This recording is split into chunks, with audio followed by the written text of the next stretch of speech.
मैं देखना चाह रहा था आप लोग क्या पढ़ रहे हो, कैसे पढ़ रहे हो, क्या इश्यूज हैं। जॉब क्रिएशन सर बहुत सर लोग जो आयोग है अपनी स्टेट है, यूपी स्टेट सर 500 वैकेंसी जाती थी सर, 10 लाख अप्लाई करने वाले लोग हैं, सीट है सर मात्र 173। बैकअप है सर बैकअप नो बैकअप। दिक्कत है सर कि हम कंप्यूटर ही छुए इंटर में। नीति निर्माण के स्तर पर सिविल सेवा में सचिव स्तर पे जैसे कि जो वंचित वर्ग है उसकी भागीदारी बहुत ही कम है, तो सर उनकी पॉलिसी कैसे हम लोगों के फेवर में हो सकती है?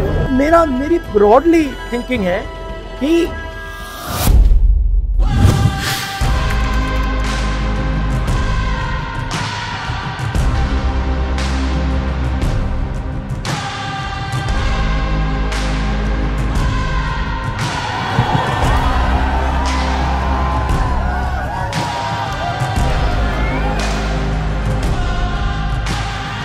तो बताओ हाउस इट कैसा चल रहा है?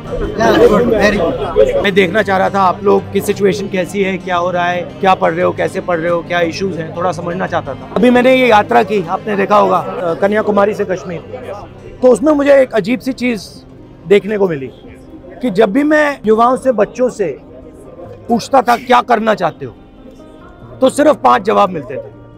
मतलब 99.99% लोगों ने मुझे बस 5 जवाब दिए। Lawyer, doctor, engineer, IAS, IPS या फिर पुलिस और आर्मी।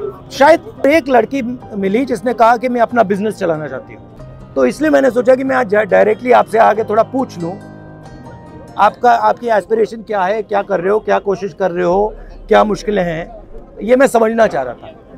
क्योंकि आप उन 5 में से एक या 2 हो।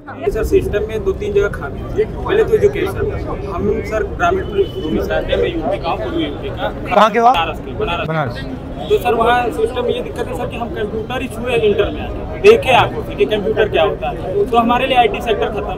फिर हमको जब तक पता चलता है कि IT सेक्टर का रोड मैप क्या है, अदर बिजनेस का रोड मैप क्या है, स्टार्टअप कैसे खुलते हैं, तो इसकी नॉलेज नहीं होती हमको, तो हम सिंपली BA कर लेते हैं। फिर हमारे आगे अपॉर्चुनिटी दिखती है आर्मी, पुलिस, UPSC, तो एक प्रतिष्ठावान जॉब हो जाती है UPSC एंड स्टेट PCS के लोक सेवा आयोग की सर्विसेज। आप सब ने ये डिसीजन लिया है कि आप कॉम्पिटिटिव एग्जाम में जाना चाहते हो। ये जो डिसीजन आपने लिया है, ये आपका डिसीजन है या समाज का डिसीजन है या मामा पापा का डिसीजन है या भाई का डिसीजन, किसका है? आपका है। समाज का डिसीजन, हाँ समाज का है। तो सर अगर हमें समाज को अपने ग्रोन अप करना है तो उसके लिए हमें कॉम्पिटिटिव एग्जाम तो क्लियर करना ही पड़ेगा। उसी के चलते एक रास्ता बचता है हमारे पास कि हमारे पास एक अच्छी सैलरी हो और हम अपने आने वाली पीढ़ी को या फिर अपने सराउंडिंग को ग्रोन अप करा सकें। होना नहीं चाहिए। मान लो आपने ये कॉम्पिटिटिव एग्जाम किया और किसी ना किसी कारण आप पास नहीं हुए, तो फिर बैकअप क्या है? बैकअप है नो बैकअप। बट आप लोग यंग जनरेशन हो बॉस, अगर आप लोग ये काम नहीं करोगे तो कौन करेगा? प्लान भी नहीं है, क्लास के पास किसी के पास नहीं, ये सच्चाई है। सर एक्चुअली लड़कियों के पास और मिडिल क्लास के पास प्लान नहीं होता नहीं, या तो हम सर एग्जाम क्लियर करेंगे या तो हमारी शादी। शुरू करने से पहले प्लान B के बारे में क्यों सोचना चाहिए? नहीं सर, भैया सर आपकी एज क्या है? 21 पे आप कह रहे हो कि मुझे ऑप्शन भी नहीं चाहिए, मगर मेरी जिम्मेदारी है कि आपको ऑप्शन भी मिल जाए। जॉब क्रिएशन सर बहुत सर लोक सेवा आयोग है अपनी स्टेट है, यूपी स्टेट सर 500 वैकेंसी जाती थी सर, 10 लाख अप्लाई करने वाले लोग हैं, सीट है सर मात्र 173। अप्लाई करने वाले तो लोग नहीं, लेकिन सीटें लगातार जा रही हैं और जो कि लड़के जितने भी उसमें कोशिश कर रहे हैं वो या फ्रस्ट्रेशन हो रहा है लगातार, देखिए सर सुसाइड रेट इंडिया में बढ़ रहा है। मेरी ब्रॉडली थिंकिंग है कि अपॉर्चुनिटी सबको मिलनी चाहिए, बट बेसिकली क्या है कि बहुत कम लोगों ने हिंदुस्तान का पूरा पावर कैप्चर कर दिया। मैन्युफैक्चरिंग से ही रोजगार बन सकता है, और मैन्युफैक्चरिंग का जो चैलेंज है फ्रैंकली वो चाइना डोमिनेट कर रहा है और हिंदुस्तान को डोमिनेट करना पड़ेगा। जब तक हम उस रास्ते पे नहीं चलेंगे तब तक हमारा 99% पॉपुलेशन 1% जॉब्स को ढूंढता रहेगा। आम मिडिल क्लास का बच्चा है, उसको हम इस पटरी पे लगा देंगे, 99% तो आप फेल ही करोगे, 1% निकल जाएगा, वो बहुत खुश हो जाएगा, और 99% क्या कहेंगे, भैया मेरे अंदर नहीं था, मैं नहीं कर पाया। मगर ये झूठ है, आप में कोई कमी नहीं है। अगर मैंने 100 बच्चों को यहाँ बैठा दिया और कहा कि भैया आप में से एक बचेगा, 99 की ठीक है, 10 की गलती हो सकती है, 15 की हो सकती है, 20 की हो सकती है, बट 30-40-50% कितनी हो सकती? बैंक से हमको लोन नहीं मिलता आसानी से। अभी जो योजना चल रही पीएम मुद्रा योजना, सर ये दिखावे के लिए तो बहुत है कि वो अल्लाह की बहुत मिल रहा है सबको, लेकिन मैं रियलिटी बता रहा हूँ सर, आप आसानी से नहीं पा सकते मुद्रा लोन, और उसका सर टैक्स भी बहुत ज़्यादा ले रहे हैं। 1% वाले पे बात करना है, जैसे बिजनेस अगर हम जाना भी चाहें तो फंड नहीं है मिडिल क्लास फैमिली के लिए, और अगर फंड भी दे दे गवर्नमेंट तो उसको लेने पाने के लिए इतनी नॉलेज नहीं है कहाँ से लेंगे, और गवर्नमेंट भी ऐसा तरीका भी नहीं बताता कैसे ले पाएंगे। अगर आप हिंदुस्तान के बैंकिंग सिस्टम को देखो, आपने कहा कि हमें बैंक लोन नहीं मिलता, आपने कहा कि मुद्रा लोन मतलब प्रयास है उसको मिलता होगा, प्रोसेस नहीं है, वो ठीक है, मगर अगर आप देखें तो 10-15 लोग हिंदुस्तान के पूरे बैंकिंग सिस्टम को कंट्रोल करते हैं, ठीक है, उनका बिजनेस फेल हो, सक्सीड हो, कुछ भी हो, कोई फर्क नहीं पड़ता, ठीक है। तो पूरा का पूरा जो बैंकिंग सिस्टम है जिसको डिस्ट्रीब्यूट करना चाहिए, सबसे पहले वो बिल्कुल कॉन्सेंट्रेटेड हाथों में है, 5-10 लोगों के हाथों में।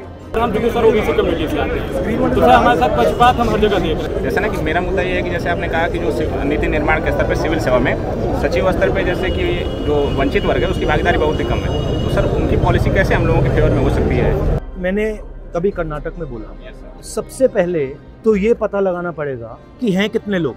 अगर मतलब हम यहाँ कुछ बांटना चाहते हैं तो हमें ये तो पता लगाना पड़ेगा भैया यहाँ पे कितने कितने अलग लोग। तो मैं सोचता हूँ कि पहला कदम सेंसस। आपकी हड्डी टूटी है तो एक्सरे तो करना पड़ेगा ना, एक्सरे के बिना मैं वहाँ पे इलाज करना शुरू कर दूं कोई मतलब नहीं है। उसके बाद एक बार पता लग गया कौन लोग हैं, फिर पॉलिसी बनाने में आसान हो जाती है। मुझे बहुत खुशी हुई सर, मैं आपको बहुत सपोर्ट करता हूँ सर। पहले आप ऐसे नेता हैं जो राष्ट्रीय स्तर पर ये बात रखिए। आप एज अ पॉलिटिशियन कैसे सजेस्ट करेंगे कि पॉलिटिशियन में कैसे करियर होना चाहिए? पॉलिटिकल करियर में भी अलग अलग तरीके होते हैं, तो मेरा तरीका थोड़ा अलग है। मेरी सोच है और ये नेचुरली मेरे अंदर है कि जो कमजोर है, जिसको अपॉर्चुनिटी नहीं मिल रही है, जिसको दबाया जा रहा है, जिसको डराया जा रहा है, धमकाया जा रहा है, उसकी रक्षा करना मेरे लिए पॉलिटिक्स है।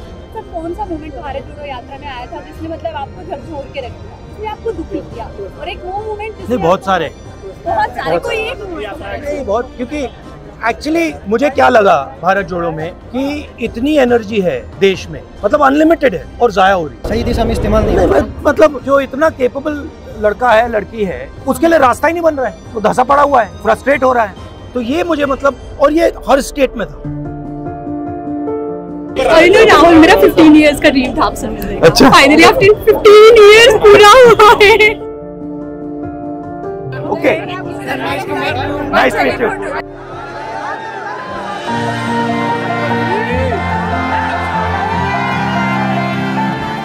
काफी अच्छा लगा, उन्होंने रियलिटी बताई है, भारत की भी रियलिटी और खुद की भी रियलिटी बताई है, जो वास्तव में है वही बताया उन्होंने। और उनसे मिलकर जैसा सुना था उससे भी कई अच्छे मिले हैं। वो बात की हमें बहुत अच्छा लगा कि राष्ट्रीय स्तर का नेता हमारे बीच बैठ के हमसे बात कर रहा है। इसी बारे में सर ने बताया कि अगर 100% जनता है, उसके 5% बच्चे सेलेक्ट हो रहे हैं, तो इसका मतलब ये नहीं कि 95% बेकार है। इसका ये मतलब है कि उनको अपॉर्चुनिटी नहीं मिली, अदर सेक्टर्स में उनको अपॉर्चुनिटी नहीं मिल रही। ऐसे कार्यक्रम होने चाहिए ताकि अन्य जगहों के लोग भी जुड़ सकें और अपनी बातों को रख सकें।